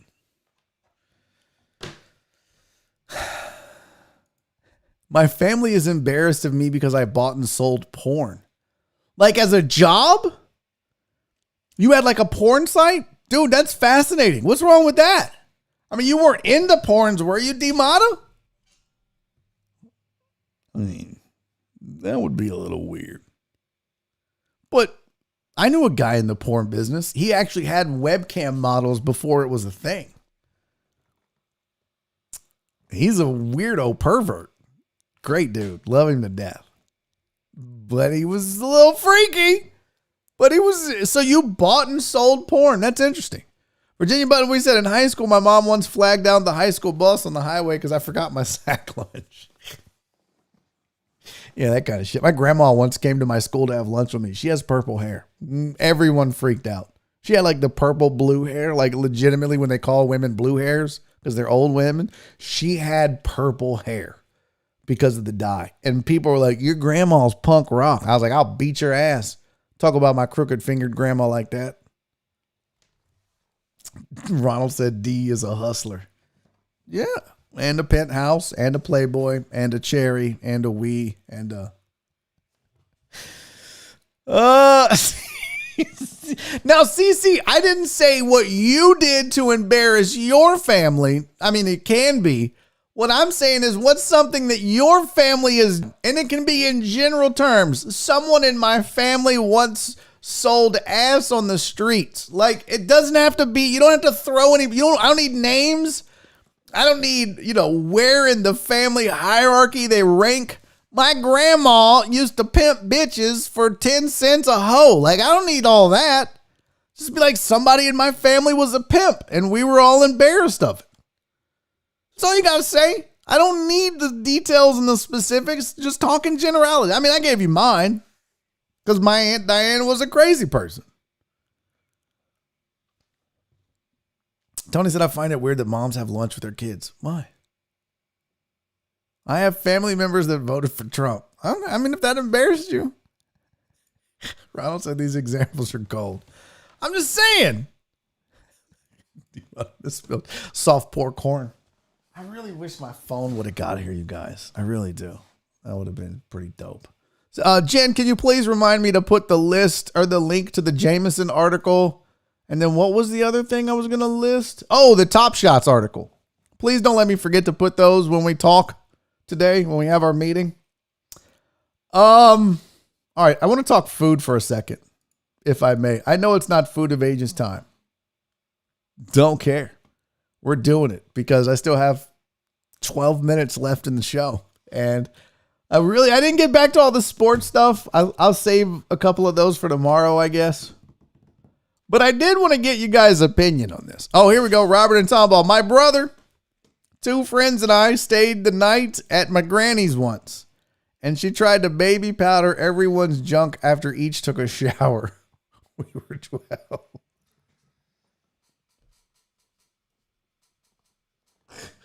Bro, what the fuck? What? At least you were like 18. That is insane, Robert. That is so great. I really appreciate you sharing because that is fucking embarrassing and hilarious. This is what I'm looking for. That didn't hurt nobody. That's just good-natured fun. Oh, that was some funny shit. Amos said, Barry, if AT&T hasn't shipped your phone yet, you could pick it up. No, it's on the truck on FedEx on the way. It should be here today. They said before 8. I was just kind of hoping to get it. I wanted to do an unboxing on the show. I thought that would have been kind of cool, but whatever. D-Mata said VHS and DVDs back in the 90s before internet porn. Yeah. And VHSs were a bitch to hide. DVDs a little bit easier. Brandon Hannon said, I had a cousin on Girls Gone Wild. Oh, was told by my best friends who told the whole crew. Oh, wow. What was her name? Do you know what episode? I'm just kidding, Brandon. See how guys are? My mom's on OnlyFans and shows her butthole. Really? It's all right, dude. What's the link? What's the account?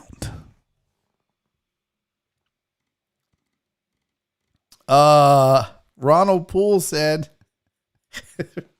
Robert and Tom also says the last time they slept over the house, bro, your grandma touched my dick. I'm not coming to your house anymore. Unless they're into old ladies. And then he might be like, why does one of the four of us have a boner, Frank? What's going on? I like old ladies. Ronald Poole said, I had a girl who wanted me to suck her feet. I didn't because I have standards. Low standards, but not that low.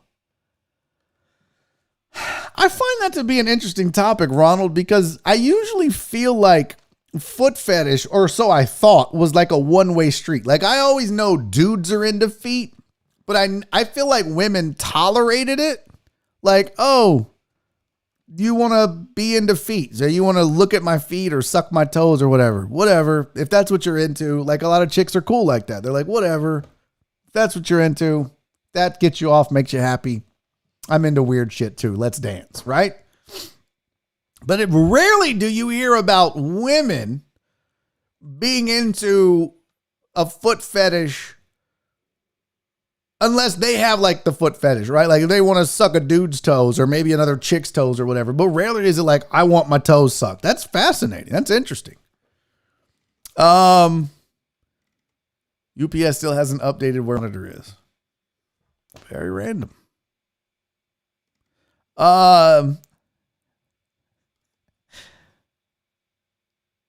Mark said, I don't have a foot fetish, but if their feet are clean, who gives a fuck? Well, some feet are ugly, bro. Let's be real. Some, and I get what you're saying by clean, but some women's feet just look hideous.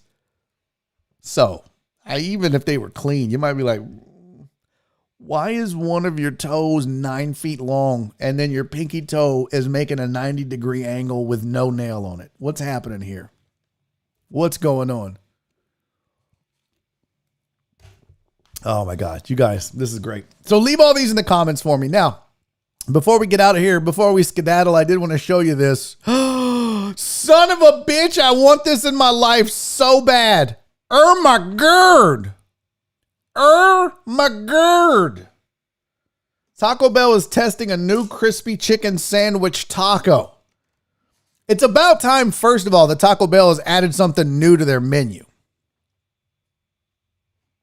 Taco Bell been one of the leaders in fast food innovation. Well, let's settle down, Food Beast. They're literally opened up with one of the leaders in food innovation. John Westing and I talked about this on Food of Ages a while back. They've got like 4 ingredients. Then they just come up with fancy names for their food.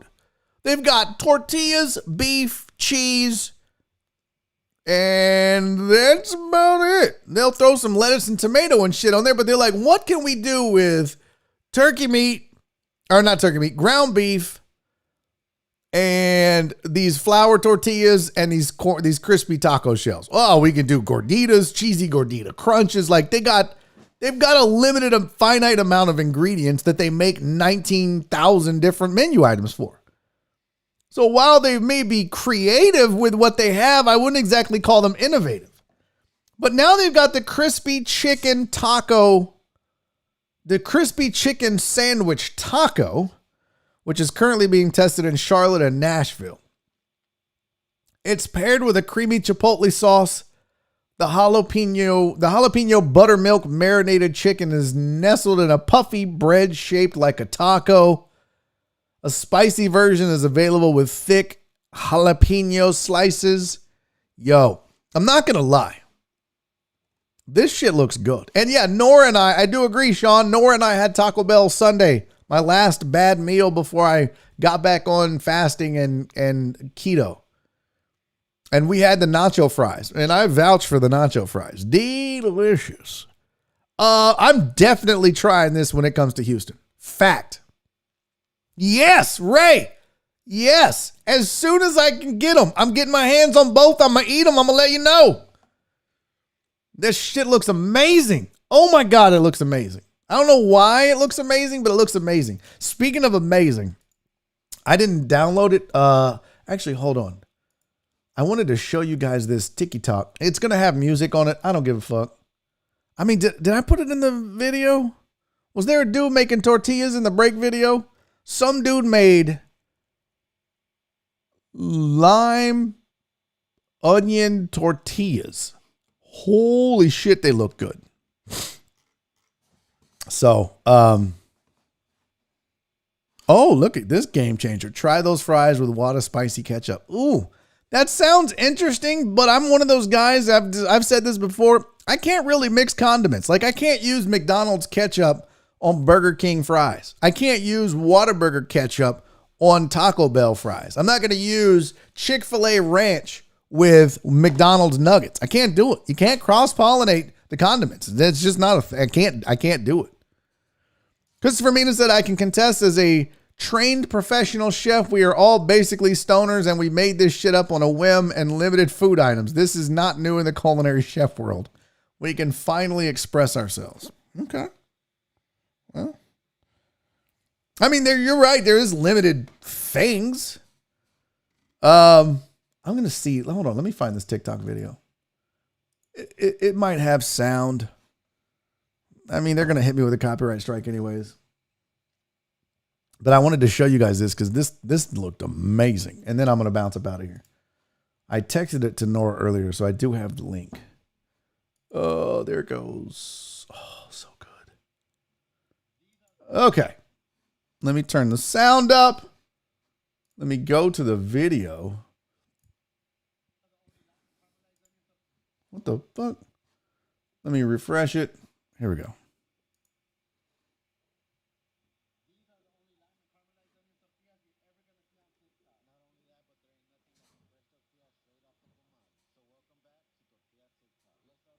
Look at this.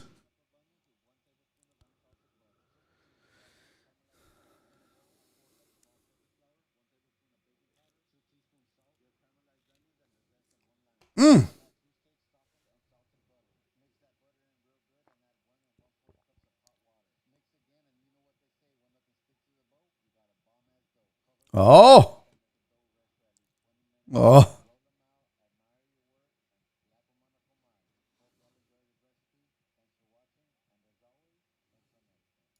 Yo, that shit looked amazing.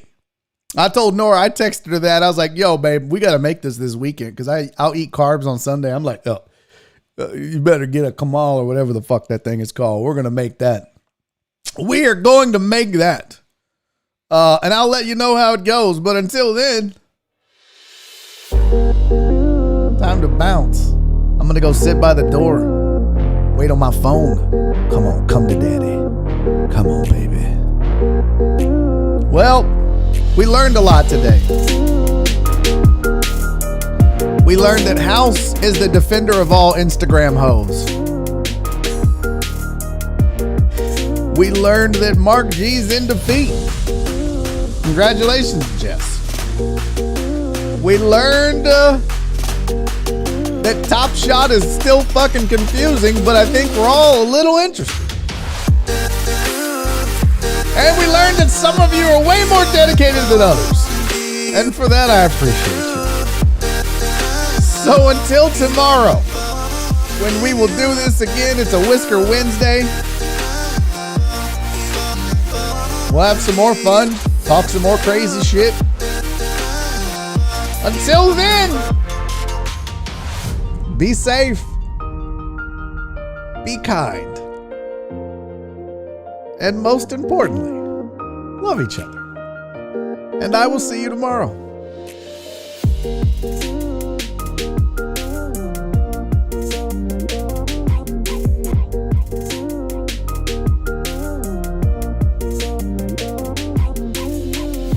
Daddy's making a YouTube video!